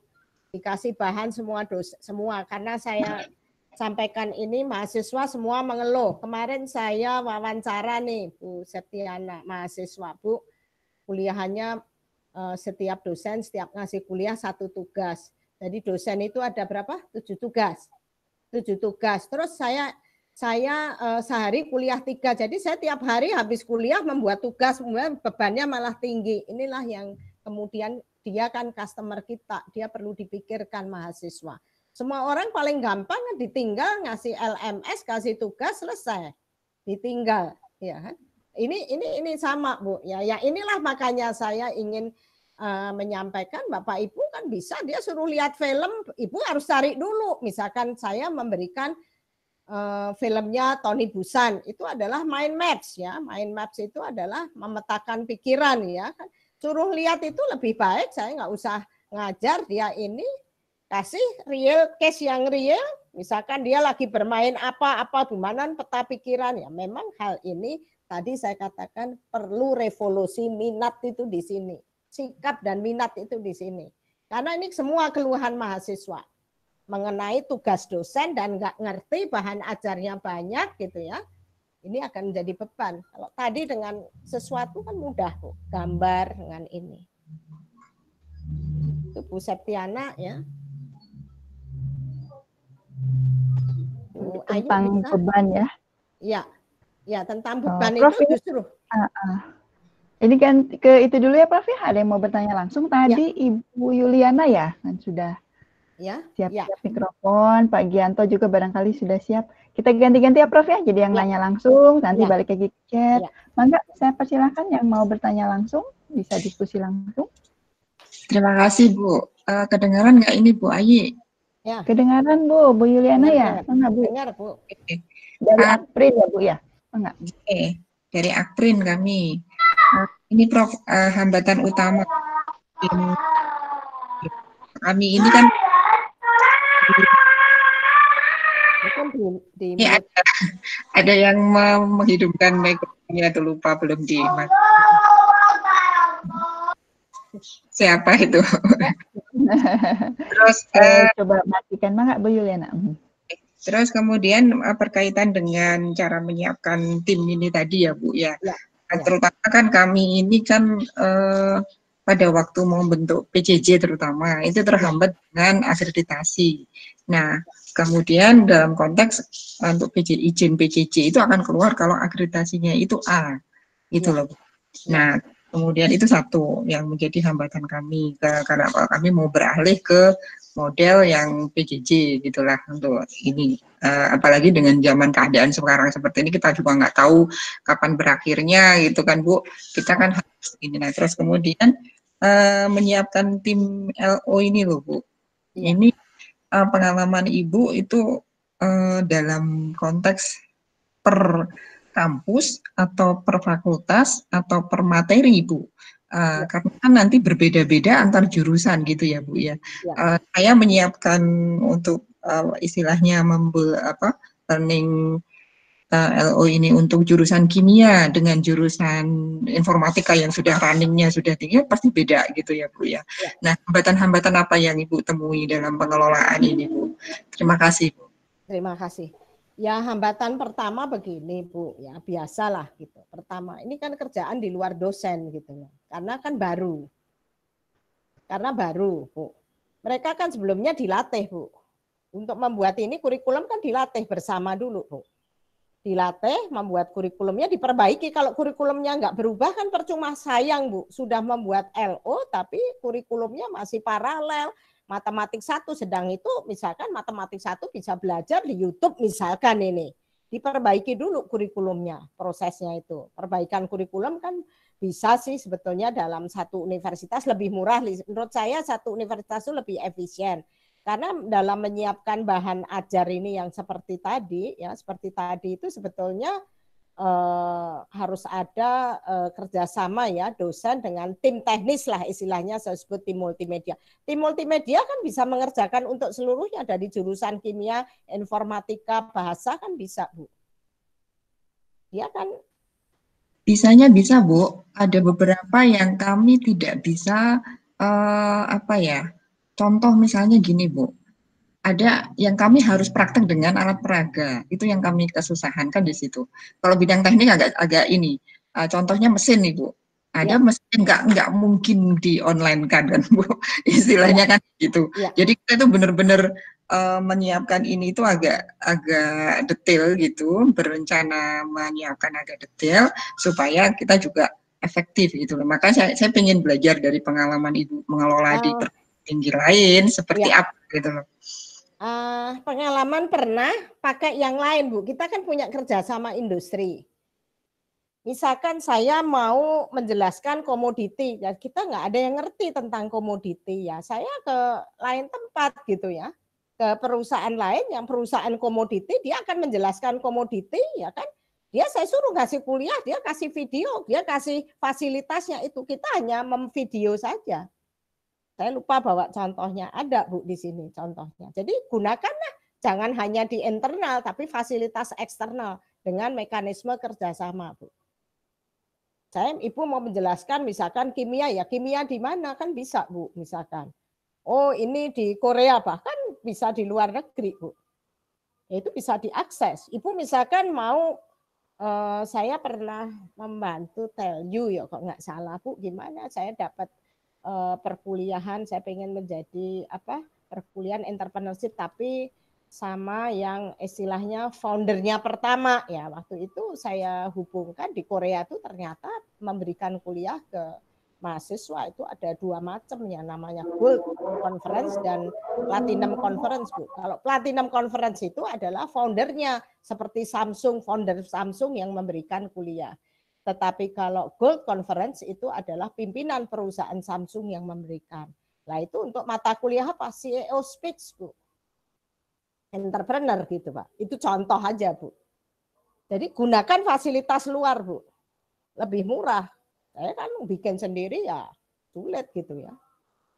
Gambar kereta api berjalan, kereta api yang punya Bu. Pinjam kerjasama di situ. Saya pernah mesin itu Bu. Itu dari sisi dosennya ya Prof ya, dalam konteks bagaimana kita menyiapkan bahan learningnya. Ini yang saya maksud dari sisi mahasiswanya Ibu. Dari sisi mahasiswa, karena ada beberapa yang itu memang harus diperagakan atau memakai beberapa sumber daya yang hanya ada di kampus gitu loh Bu, maksud saya. Itu yang membuat agak ribetnya itu di situ. Oh ya, selama COVID ini ya mereka nggak bisa datang. Kalau yang saya belum itu, tapi kalau yang seperti itu harus praktek itu kemarin ada beberapa rekomendasi itu ya mundur aja gitu Bu. Tetapi mereka diberikan contoh-contoh gambar, misalkan reaksi ini kalau ini seperti contoh jadinya seperti ini. Ya dikasih gambar aja Bu. Praktek itu daripada tidak sama sekali. Kalau dia harus melakukan kan harus di lapangan. Kalau dia harus melakukan sendiri. Kecuali kalau ada game yang bisa ya. Kan bisa pakai game juga. Oke Bu, terima kasih atas masukan-masukannya Ibu. Ya Bu Yuliana, terima kasih pertanyaannya. Kalau masih banyak hal yang ingin ditanyakan bisa diskusi langsung mungkin Prof ya. Nanti Prof ada email yang bisa di-sharing ke teman-teman Bapak Ibu di sini. Nah, saya tadi lihat di chat Prof, ini ada yang bertanya, sudah banyak juga pertanyaan di chatnya. Tadi Bu Supiana, ini Bu Nur Hikmah ya? Ibu Nur Hikmah. Kalau ada mau langsung Bu. Bu Nur Hikmah online, barangkali bisa langsung ditanyakan. Sambil menunggu Bu Nur Hikmah, saya bacakan saja ya. Pengetahuan mahasiswa kami sebatas mengetahui, belum bisa menganalisis. Apakah kampus kami sudah bisa dikatakan kampus besar, meskipun status kami universitas. Kampus saya di Sulawesi Tengah, di Kabupaten Banggai. Wah, ini jauh sekali, Bu, dari Sulawesi Tengah. Bu Nur Hikmah, moga masih online. Jadi prinsipnya pengetahuan mahasiswa, Prof. Jadi masih input ya, ini persoalan input klasik di swasta, Prof. Barangkali ada pencerahan dari Prof, enggak? Ya. Jadi Bu, kalau di swasta itu saya tetap menganggap itu customer kita. Saya anggap jadi memang banyak dosen mengatakan, Bu, mahasiswanya nggak akan bisa. Justru swasta itu nggak ada apa-apanya waktu masuk. Jadi anggap mahasiswa itu nggak ada apa-apanya, bagaimana prosesnya Ibu setelah lulus ada apa-apanya sekarang. Itulah PR kita, Bu. Jadi saya ngambil prinsip quality ya, Jepang kalau prosesnya bagus, hasilnya bagus, ya diproses. Ya kan? Ikuti gitu, bangun sistem seperti ini. Langkahnya ya kita ikuti saja. Kalau saya menganalisis harus mulai dari sini ya kita sistemkan. Kita buat SOP-nya gitu dia lakukan. Lama-lama kan yang tadinya tidak bisa mengikuti suatu sistem lama-lama juga akan bisa. Itu sifat manusia. Jadi nggak usah takut, Bu, semua swasta ya begitu. Datang ya nggak ada apa-apanya. Kami ini malah sistem informasi dan informatika malah tidak semuanya istilahnya dari eksakta, campuran, Bu. Tapi kami harus mendelivery harus dengan baik gitu loh. Yaitu customer kita, kondisi kita seperti ini. Saya nggak usah kuliah di eksakta, tapi saya pengen kuliah di sistem informasi saya ini gitu kan. Ya gitu kita layanin, makanya kenapa harus bikin learning object yang bagus sehingga mudah dimengerti gitu. Itu. Ya. Nih, Bu Handayani ya. Bu Handayani, ada Bu Handayani. Harus online bagaimana praktikum ya. Oh, tadi yang sudah ya. Iya, Prof. Praktikum kalau bisa pakai Ibu contoh-contoh, Ibu kan bisa ada kemarin Dikti melaunching ini, Bu, melaunching bahan yang dari luar negeri itu. Saya biasanya pakai OCW.mit.edu. Itu juga saya biasa pakai itu, gambar-gambar saya pakai itu. Oh gitu, iya Prof, baik Prof. Ya itu baik, daripada Prof. Sama sekali lebih baik itu. Iya, baik Prof. Terima kasih Prof. Bu Mila, minta tips praktis untuk menyiapkan materi.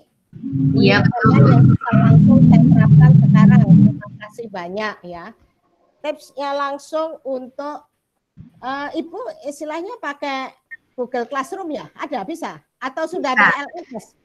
Enggak, saya pakai Google Classroom, saya pakai kadang-kadang pakai Zoom, kadang-kadang hanya WA sama email aja Bu, karena mahasiswanya tuh rumahnya ada yang jauh kan Bu, kalau pakai Google Classroom sama Zoom terkendala sinyal. Oh iya, pakai WA ya? Iya, WA sama email, kalau untuk mengatasi kendala itu biasanya Bu, jadi tergantung situasi, kalau sinyal mereka bagus baru saya pakai yang ini, yang apa, aplikasi yang memang mumpuni gitu Bu, seperti bidangnya apa Ibu? Bidangnya apa? Saya manajemen sebetulnya Bu. Cuman kan iya makanya. Jadi Ibu banyak bahan, saya itu langganan ya, istilahnya bahan langganan banyak sekali. Suara saya berikan, saya harus ngajar soft skill, coba harus gimana gitu ya. Iya betul Bu. Dia baca nggak mau, jadi saya beli Bu itu bahan, murah kok itu. Oh iya iya. Kali beli hanya berapa ya? Ini yang bahasa Indonesia juga banyak, tapi ya kita pecah-pecah tadi, digital content itu namanya. Nah ini adalah saya tambahin, ini menggambarkan ini, saya pakai WA menggambarkan ini, dari situ kemudian saya bikin latihan gitu. Banyak Bu kalau manajemen. Iya makanya itu. Sebetulnya saya agak nyasar ke Aptikom ini Bu, tapi saya senang dengan materi-materinya, jadi saya ikutin. Ya, jadi Ibu tinggal download aja, banyak Bu. Nanti ke email saya kasih contoh Bu, yang bentuk suara kan bisa pakai WA itu. Iya betul, makanya yang saya terapkan selama ini seperti itu Bu, pakai WA, kemudian kadang-kadang ya Bu untuk refreshing gitu saya video call mereka kaget tuh kan Bu. Tapi seenggaknya jadi ada attention bahwa ini kuliah online tuh benar-benar kuliah gitu Bu. Iya, ya kalau kami memang di sini mereka mengaktifkan karena kan diminta mereka stay at home ya. Jadi kita kadang-kadang absennya tuh suruh ngangkat tangan. Oh bener dia. Kadang-kadang kan orang lain yang masuk kalau LMS-nya. Lah itu Pak, ya harus dari dosen punya kreativitas gitu. Iya, nah itu supaya nggak bosen. Nah, sekarang saya udah bingung nih Bu, udah kehabisan ide, harus gimana lagi gitu Bu. Harus pakai yang kanannya Bu, film, pakai otak kanannya yang bekerja warna, ya kan? Saya kadang-kadang saya semua pakai gambar semuanya, pakai presentasi ini yang tadinya susah ya menjadi mudah gitu ya. Kayak teka-teki, padahal itu mewakili untuk itu seperti itu. Banyak sebenarnya bahan ajar itu di luar itu. Oke. Tapi nggak apa-apa saya pakai ya Bu ya? Nggak apa-apa, kan mewakili itu Bu. Oke. Ya. Terima kasih banyak Ibu, salam kenal. Waalaikumsalam. Terima kasih Bu Mela, pertanyaannya mewakili banyak ya. Jadi bagaimana sih anak-anak supaya tidak jenuh, Prof? Jadi memang minggu-minggu awal masih semangat, minggu kedua, ketiga, keempat mulai lihat dari kehadiran mulai berkurang, kelihatannya jenuh. Memang kreativitas kita ya, Prof ya, yang dibutuhkan. Ya harus kreativitas, makanya kalau saya katakan mahasiswa ya gunakanlah otak kanannya. Kadang-kadang saya suruh analisis musik, kenapa dia bicara-bicara itu gitu kan? Saya hubungkan gitu dengan SDM. Oh iya benar ada di sini. Kadang-kadang kalau ada sesuatu hukumkan juga dengan dakwah itu agama. Boleh juga gitu. Itu kreativitas kita ya kan? Saya misalkan ngajar talent management gitu ya, SDM talent. Talent itu ternyata ada di Al-Isra 84, cobain. Oh betul juga ya dia. Semangatlah dia belajar, padahal saya hubung-hubungkan aja. Jadi saya katakan bahwa materi itu banyak. Sumber belajar itu banyak, tinggal dosennya aja memfasilitasi. Saya lihat dulu, oh ini cukup untuk itu. Banyak Bu manajemen. Ya. Iya, Prof ini ada yang bertanya sama dengan Bu Yuli. Tentang praktikum juga, ini dari Prodi Biologi. Iya. Jadi memang kemarin juga beberapa pertanyaan memang terkait praktikum, Prof. Gimana ya praktikum ini? Kalau materi masih bisa disampaikan online, via video, via Zoom atau apapun lah. Praktikum, Prof, memang ya masih menjadi PR atau bagaimana, Prof, penanganan praktikum ini? Ya memang kalau simulasi itu kan harus disiapkan ya harus disiapkan. Tapi sebetulnya memang kalau mendadak gini kan nggak bisa ya, mendadak ini kan nggak bisa. Tapi kalau misalkan contoh aja Pak, ada nggak bisa dibuka? Saya tuh ngajar pernah diminta gimana Bu menyiapkan ngajar menulis gitu. Kan gimana cara ngajar menulis, sama aja praktikum ya itu. Menulis bahasa Cina. E-learning coba. Bentar. Lah kalau saya tetap aja mencari bahan ya, praktikum kalau saya melihat itu harus dilakukan sendiri atau dilakukan waktu nantilah setelah Covid, tapi jangan selama Covid itu menjadi kosong gitu. Ini contoh ya. Tapi kan ini harus disiapkan. Ini ada learning object tentang menulis bahasa Mandarin. Nah ini tapi udah dibuat coba. Start. Nah. Nih contoh gedekan. Nah contoh nih. Ntar saya share dulu Bu. Ini kan sama juga.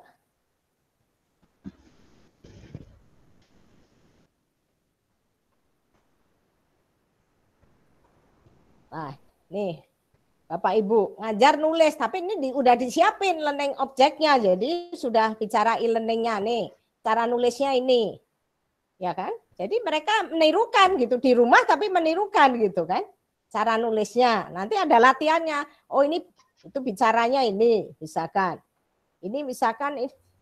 itu kan, cara nulisnya seperti apa, misalkan ini. Nah, ini cara nulisnya adalah seperti ini, ya kan? Nah, itu dibuat dulu. Ya, dibuat dulu. Memang ya ini yang dikatakan mahal itu adalah seperti ini, perlu tim kan, nggak mungkin. Ya kan? Jadi ada semuanya. dia bisa menirukan, bicara gitu kan? Karena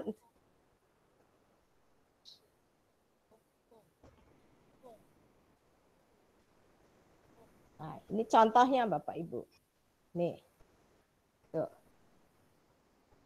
Bahan ajar semacam seperti itu LO. Ini kalau tulisan aja kan jenuh tadi, otak kiri jenuh Bu. Paling 5%.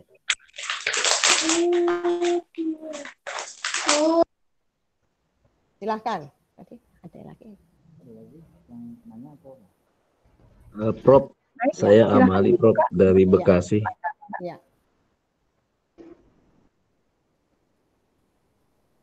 Silahkan Pak. Ya, Prof menarik apa yang kita bahas dan diskusikan. Ya. Karena kan sekarang pertemuan ataupun webinar yang sudah diinisiasi oleh Aptikom Jabar ini banyak sekali manfaatnya. Ya. Dan saya juga di samping dosen juga sebagai karyawan juga ya di perusahaan asing. Ya. Dan saya kira kolaborasi antara perguruan tinggi dan industri ini sesuatu yang sudah sangat harusnya sudah menjadi hal yang biasa gitu di perguruan tinggi saat ini. Karena banyak sekali inovasi teknologi yang sudah berkembang di dunia industri dan saya lihat belum terserap atau belum terkoneksi secara maksimal dengan perguruan tinggi. Di pertemuan yang lalu kita ada bicara juga dengan Aptikom pada session yang lain. Itu alangkah baiknya kalau mungkin di setiap universitas atau perguruan tinggi memiliki tipikal spesifik penelitian atau spesifik teknologi yang mungkin misalnya yang satu di robotik, yang universitas lain yang di mana gitu, sehingga nanti ada link gitu, Prof, antara industri dengan sivitas akademika, sehingga kita lebih maksimum dari masing-masing universitas memiliki fokus ya pada sektor tertentu, sehingga nanti antara perguruan tinggi yang lain bisa berkolaborasi pada fokusnya masing-masing, sehingga ada sinergivitas antara industri dengan perguruan tinggi. Nah ini mungkin perlu diwujudkan gitu. Saya nggak tahu dari Aptikom dan perguruan tinggi. Prof Edi, ada Aptikom, ada Aptisi supaya tidak sendiri. Jadi kami sendiri merubah Pak. Jadi kami sudah jalan survei itu penelitian underwater surveillance ya. Underwater surveillance, terus kemudian drone ya, ECDIS ya, itu untuk dipakai di maritim lah. Memang kita kesini kita memang tidak ngambil semua keunggulannya, cuman kita segitu saja gitu ya. Artinya kita memiliki keunggulan, berani memiliki keunggulan di yang lain gitu. Jadi kalau itu bisa kerjasama difasilitasi, mungkin Aptikom atau Aptisi, Prof. Ya. Prof, silakan Prof Edi nih. Ya, jadi Pak Amali, memang sekarang ini kerjasama dengan industri itu sebuah keniscayaan, ya. Artinya bagaimana perguruan tinggi mau kampus mereka atau mereka belajar, kemudian magang dengan industri ataupun dengan BUMN tertentu atau perusahaan swasta tertentu, kalau tidak ada kolaborasi, kalau tidak kerjasama. Nah, oleh karena itu kami dari Aptisi dan LLDT itu sudah membuat sebuah skenario. Nanti ada kerjasama bersama. Jadi misalnya diundang beberapa industri untuk menandatangani kerjasama dengan beberapa perguruan tinggi. Karena tadi untuk kampus magang itu kan susah kalau seandainya tidak ada kerjasama. Karena apalagi gini, kita di Aptisi Pusat itu sudah mengirim surat kepada Mendikbud agar bisa kerjasama dengan di bawah antar kementerian gitu. Jadi misalnya dengan BUMN, dengan Menteri Perindustrian. Karena kalau kampus mereka kemudian atau mereka belajar pada saat magang tidak ada kerjasama, ini sulit. Jadi artinya kalau bergerak sendiri-sendiri itu susah. Jadi itu sudah kita usulkan melalui aplikasi pusat, Pak Amali ya, untuk kerjasamanya. Jadi artinya kerjasamanya itu ditarik ke atas. Jadi karena yang harus kerjasama itu tadi Kemendikbud, Perindustrian, kemudian Menteri Keuangannya juga, dan Menteri Pariwisata gitu. Jadi dan kita sudah mengusulkan agar BUMN atau perusahaan-perusahaan industri yang bisa menjalin kerjasama dengan perguruan tinggi itu agar diberikan insentif gitu. Ya karena ada mahasiswa magang di industri itu kan menjadi ini dalam tanda petik beban tambahan ya. Karena mereka kan itu misalnya karena 2 semester dia di suatu perusahaan itu kan sekaligus menjadi ini apa ada pengeluaran ekstra bagi yang ikut magang gitu. Makanya kita mengusulkan juga di samping kerjasama dengan Kementerian Perindustrian, Pariwisata dan juga dengan Menteri Keuangan. Jadi BUMN ataupun perusahaan-perusahaan itu agar diberikan insentif bagi yang menerima mahasiswa magang. Itu Pak Amali ya. Iya, Prof. Karena gini, Prof, banyak juga program-program CSR gitu, Prof ya. Jadi CSR itu mungkin kita alokasikan dalam bentuk kerjasama transfer teknologi gitu. Ya. Seperti kemarin kami ada pekerjaan untuk vibration analysis di kren pelabuhan di Tanjung Priok. Itu kita memberdayakan institusi perguruan tinggi gitu. Yang ada di Indonesia. Jadi kita nggak menggunakan tenaga asing, kita pakai perguruan tinggi yang ada di Indonesia yang sudah memiliki tim mereka untuk bisa memberikan kontribusi gitu di dunia industri. Nah itu cukup bagus, Prof. Banyak sekali hal-hal sebetulnya bukan hanya di dunia keren kontainer keren yang ada di port atau pelabuhan, tapi di sektor-sektor yang lain pun banyak seperti di drilling dan lain-lain gitu, di pengeboran minyak. Nah ini saya pikir cukup bagus nih, Prof, karena kita udah ada wadah gitu kan. Tinggal nanti kita lirik kiri kanan, kita lihat CSR mana yang kita bisa sinergikan, sehingga nanti akan terbentuk gitu, yang wacana beberapa pertemuan yang lalu bahwa ada mungkin beberapa universitas yang memiliki spesifik masing-masing di bidangnya, dan kita bisa kolaborasi. Misalnya contoh urusan robotik, wah universitas ini mereka concern di situ. Nah kita bisa gandeng gitu, kira-kira gitu, Prof. Terima kasih. Ya betul Pak Amali, karena dengan kerja magang itu juga sifatnya win-win gitu ya. Mungkin kalau mahasiswanya nanti bagus magang sana, dia bisa langsung rekrutmen di sana juga gitu, sebagaimana tadi disampaikan oleh Prof Dia ya. Jadi tidak usah lagi memberi pelatihan karena dia sudah ikut magang misalnya 2 semester di situ. Kan kalau bagus bisa langsung direkrut kan. Nah, kemudian bagi perguruan tingginya pun juga itu sebuah memberikan benefit ya, karena ada langsung tadi mengimplementasikan cara kerja otak kanan gitu. Jadi yang selama ini kan perguruan tinggi di otak kiri terus bergeraknya. Nah, sekarang di-combine antara otak kiri dan otak kanan gitu. Jadi bukan hanya untuk orang-orang engineering ya magang gitu. Ya, misalnya orang-orang sosial bisa magangnya di Pemda atau misalnya di lembaga-lembaga sosial, itu bisa yang konsep dari Mendikbud sekarang itu. Terima kasih Pak Amali ya. Baik Prof, terima kasih Prof. Terima kasih. Boleh saya tambahkan Pak? Silakan Bu. Informasi di kampus yang baik yang sudah jalan dengan magang ini, artinya dia mempersiapkan kurikulum dengan baik. Jadi mereka itu soft skill-nya sudah baik dan kemudian juga bisa adaptasi, bisa bekerja. Mereka dapat uang saku di Jakarta tuh 3-4 juta loh Pak. Itu diambil mereka. Ya, betul. Itu datanya seperti itu Pak, 3-4 juta di situ lah. Ya. Itulah sebetulnya kesempatan gitu ya. Makanya Prof, kita aplikasi pusat itu mengusulkan ke Menteri Keuangan sekaligus bagi perusahaan yang menerima magang itu agar diberikan semacam take holiday atau insentif ya. Karena tadi ada ekstra, ada tambahan. Ya. Contoh lah, saya dulu kerja praktek di Pindad tahun 73 itu masuk seperti karyawan. masuk jam setengah 8, pulang jam 4, dikasih makan gitu, dikasih transport. Disiplin kan, melatih disiplin kan Pak itu. Dan itu kan bagi perusahaan, bagi institusi atau BUMN kan ada pengeluaran kan. Jadi kalau misalnya satu BUMN menerima 10 mahasiswa aja dari satu perguruan tinggi, belum dari perguruan tinggi lain.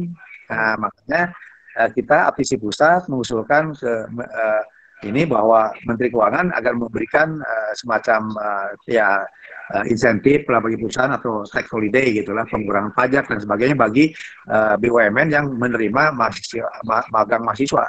Itu Prof. Iya. Ya, terima kasih Pak. Jadi banyaklah kami juga dapat tawaran gimana mahasiswa misalkan riset itu kan kemarin ada narapidana tuh Pak dikeluarin 32.000. Caranya mantau gimana katanya, suruh menciptakan gelang katanya, ya gelangnya kalau dibuang kan nggak bisa dipantau. Ya itu hal-hal yang baru yang kemudian kita pernah diminta gimana caranya. Ini kan sesuatu hal, tidak harus di industri Pak itu Pak. Ya. Banyaklah kasus itu kita create. Kembali ke host, ke Ibu Ayi. Ya, Prof, ini udah lewat jam 12, tapi tadi saya di chat masih ada pertanyaan, Prof, dari Pak Husaini juga. Izin bertanya kembali, masih masalah pembelajaran praktikum yang harus online, apa efektif dengan membagikan sebuah video tutorial? Ini dari SMK ya, keterbatasan dalam hal bahan penunjang praktik yang mereka punyai biasanya terbatas handphone. Katanya begitu, Prof. Ya. Apa efektif dengan membagi sebuah video tutorial? Ini dari Pak Husaini. Pak Husaini masih online? Ya. Terima kasih. Efektivitas video tutorial, Prof. Ya.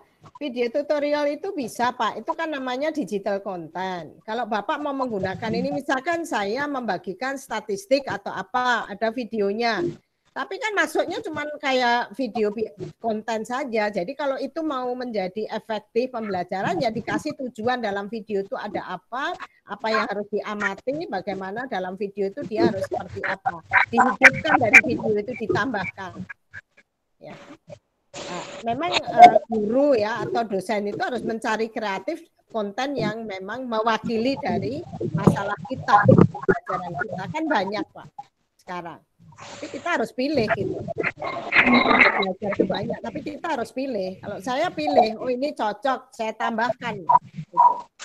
Itu kan lebih murah sebetulnya yang seperti itu. Jadi memang tutorial dimungkinkan sekali ya untuk diberikan ya. Dimungkinkan Bu. Jadi ditambahkan gitu. Konten kan dia memberikan konten tanpa ada arti toh ini untuk apa? Asal upload kan.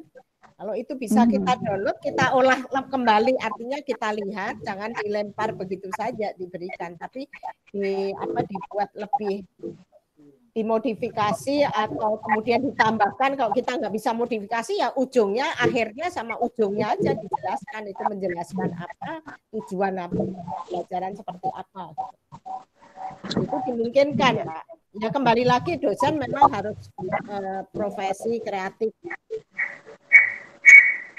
Ya ini juga kreativitas dosen ya, Prof. Edi mangga ada ditambahkan. Ya jadi begini. Mungkin kalau praktikum itu masih bisa ditunda, itu ditunda.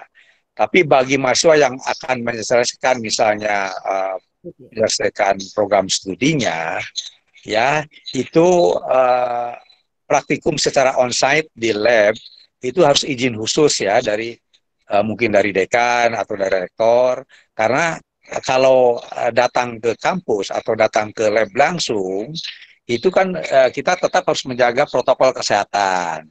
Jadi katakanlah ada seorang mahasiswa yang mau menyelesaikan studinya misalnya bulan Mei atau bulan Juni, tapi karena satu praktikum misalnya dia belum dilalui sehingga akan tertunda kan studi selesai di Juni itu. Nah oleh karena itu harus izin khusus. Jadi dekan atau pimpinan perguruan tingginya memberikan izin, membimbing atau asisten labnya datang ke lab ya, karena misalnya ada tidak cukup dengan tadi video tutorial, seperti misalnya kalau orang teknik mesin dia harus menggunakan misalnya mesin bubut, mesin drilling ya, itu kan berarti harus diawasi oleh supervisornya, oleh dalam ini dosen atau asisten lab. Jadi untuk keadaan darurat sekali itu dengan izin khusus dan tetap memegang protokol kesehatan. Jadi daripada misalnya yang bersangkutan tidak bisa selesai misal di bulan depan karena ada satu mata kuliah praktikum yang belum selesai. Nah itu mau tidak mau harus diizinkan dengan tetap berpegang pada protokol kesehatan, mengawasi di labnya langsung gitu. Itu barangkali. Terima kasih Prof. Edi. Iya. Ada tambahan lagi Prof ya? Cukup saya kira. Yang lain bisa nanti email atau WA. Bagaimana Bapak dan Ibu, masih ada yang ingin ditanyakan? Ini kita sudah zuhur ya Pak, sudah masuk ke saatnya zuhur. Ya, saya satu lagi ada ini lagi 12.30. Oh iya, Prof juga harus segera lagi. Bapak dan Ibu, bagaimana kalau misalnya masih ada yang ingin ditanyakan, Prof Diah barangkali berkenan memberikan emailnya, Prof, nanti saya tuliskan emailnya. Ibu mau nanya, apakah materi akan di-share? Ya, betul. Ya, materi di-share ya Bu ya, nanti kami akan bantu. Tadi sudah di-share ya Pak? Sudah di-share kata? Boleh. Oh, berarti saya dulu dapat. Ya, materi di-share, nanti ada email saya Bu. Tadi oh iya.